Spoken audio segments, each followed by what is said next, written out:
Henry see red. Henry found life boring at the works.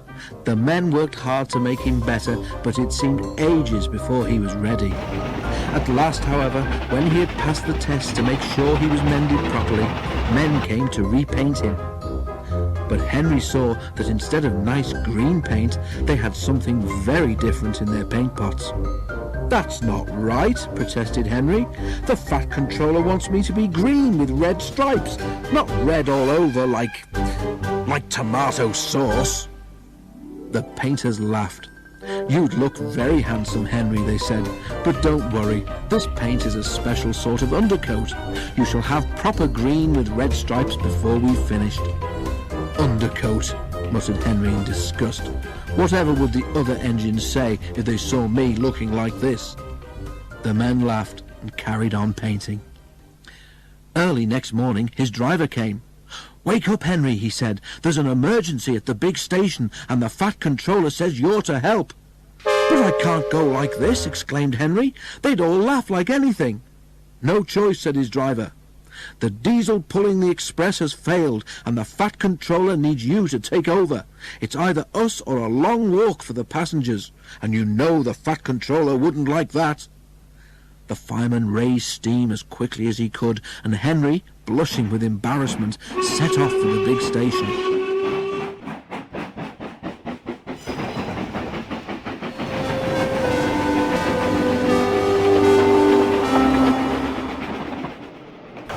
The Fat Controller was pleased to see him. "I feel so silly looking like this," complained Henry. The Fat Controller laughed. "You do look unusual, Henry," he agreed, "but you have helped me out of a very awkward situation, so don't worry about it." But Henry did worry. Soon, too soon for Henry, it was time to start. The express was heavy and Henry felt the drag of the coaches. "We'll need help on Gordon's Hill today," remarked his driver. But they were in trouble earlier than that.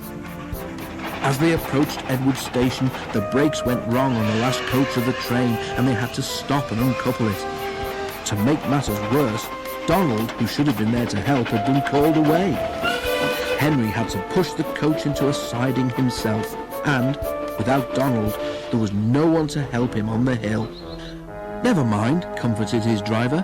"You can do it. You're an enterprising engine, remember?" Henry snorted. He didn't feel very enterprising just then. The men at the works had mended Henry well. His driver gave him as good a start as he could. It was hard going, but now Henry felt fired with determination. "Let them laugh at my red paint," he snorted. "I'll show them." Slowly he struggled upwards. "I can do it! I can do it! I can do it!" he panted. "Oh dear, will the top never come?" Then, suddenly, there it was. "I've done it! I've done it! I've done it!" he puffed proudly. After that, it was much easier, and they reached the other railway quickly. The Fat Controller, who had been on the train, came to congratulate Henry. "Well done, Henry," he said. "I'm very proud of you.